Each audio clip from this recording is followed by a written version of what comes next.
Verjetno se boste strinjali, da je prestižnih, atraktivnih in tehnično zelo naprednih električnih avtomobilov zdaj na trgu pa res že v izobilju. Ampak na dostopne električne avtomobile pa smo se res načakali.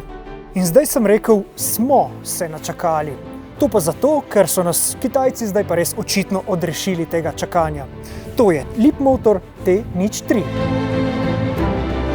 Poglejmo ga torej od blizu, še prej pa vas povabim, da se naročite na naš YouTube kanal, da boste na tekočem z dostopnimi električnimi avtomobili.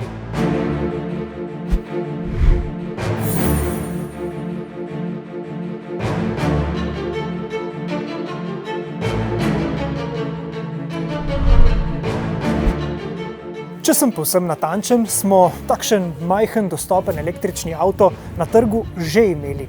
Skupina Volkswagen je namreč približno ob začetku korona pandemije v svoje prodajne salone pripeljala električni različici svojih modelov Volkswagen Up in Škoda Citigo.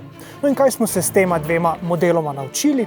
Zaradi ugodne, seveda izdatno s subvencijo in popusti podprte cene, so tiste prve električne malčke kupci takoj razgrabili. Tisti, ki so dejansko prepoznali priložnost, kako dober električni avto dobiš za majhno vsoto denarja, so hitro planili na razmeroma majhno količino vozil, ki je bila takrat na voljo za slovenski trg. Zdi se torej, da bi že takrat potrebovali več električnih malčkov. No, za zamudnike pa je tukaj nova priložnost. Cena tega avtomobila se namreč s pomočjo ekosubvencije spusti vse do 10 tisoč evrov, kar je trenutno za nove avtomobile v Sloveniji prava eksotika. No, zdaj pa poglejmo, ali je ta avto samo poceni ali je morda tudi cenen.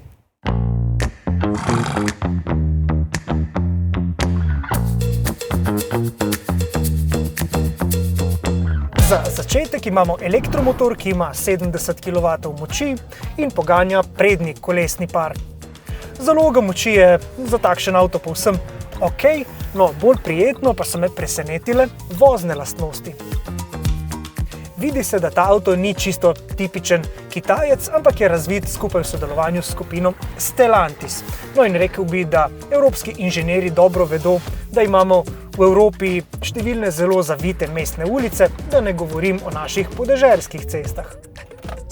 Ta avto je tako zelo lahkoten za vožnjo, krmiljenje je dovolj odzivno in nudi v resnici precej dobro povratno informacijo, tudi podvozje zelo dobro blaži udarce in ne nazadnje, s 1250 kg je ta avto električni lahkokategornik.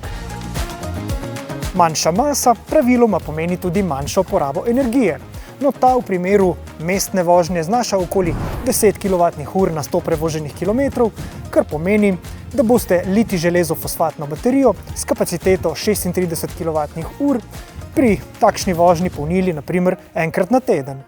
Pri mešanem ciklu pa sem pri okoli 10 stopinjah Celzija beležil porabo 14 kWh na 100 prevoženih kilometrov. In to pomeni, da boste z enim polnjenjem baterije prevozili nekje poprečno 260 km, kar je po mojem mnenju za takšen avto povsem zadovoljivo. Polnjenje z največjo močjo 6,6 kW na AC in 45 kW na DC polnilnici ni ravno bliskovito hitro, a za takšno razmeroma majhno baterijo v praksi zadostuje. Tako ali tako boste ta avto polnili doma. Je pa res, da bo do njega krivično, če ga boste uporabljali samo za vožnjo do bližnje trgovine. V resnici je ta avto povsem dovolj zmogljiv tudi pri avtocestni vožnji. Hitrost 130 km/h dosežemo brez težav, od mene niste slišali, da jo lahko celo blago presežemo, pri tem pa je tudi hrup v mejah znosnega. In na voljo imamo adaptivni tempomat, pa čeprav imata nekaj svojih kitajskih muh, ki so povezane predvsem z nesmiselnim opozarjanjem in samodejnim zmanjševanjem hitrosti. Pa še ena pikolovska stvar, ki me je zmotila. Zvok za opozarjanje pešcev je res nenavadno glasen in se nenavadno glasno sliši v potniško kabino in za nameček ni ravno prijeten.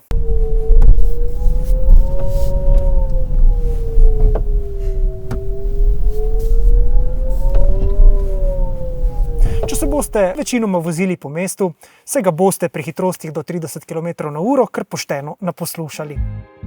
Na splošno pa ta precej preprosta notranjost nikakor ne deluje ceneno. Ravno nasprotno, s takšnimi trdnimi in čvrstimi materiali daje precej občutka robustnosti in dobre izdelave.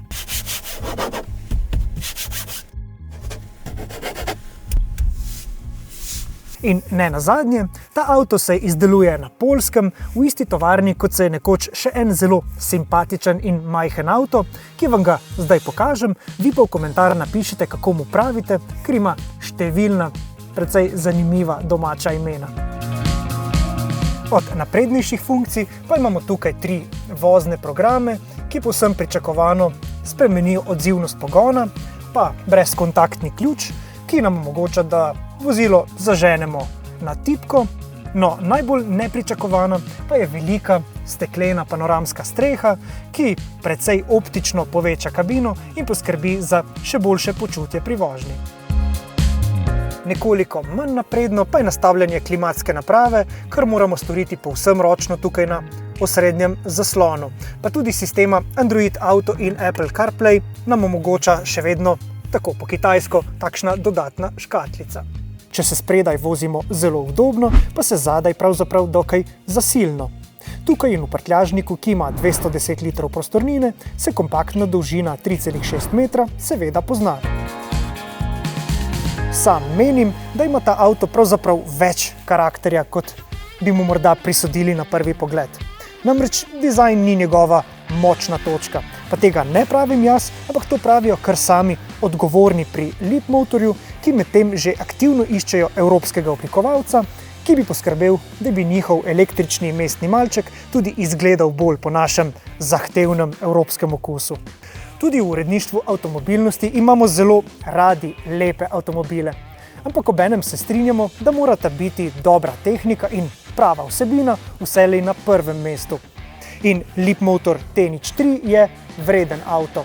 Avto, ki je bil vreden čakanja, vreden je naše pozornosti in ne nazadnje, zelo verjetno je vreden tudi našega denarja.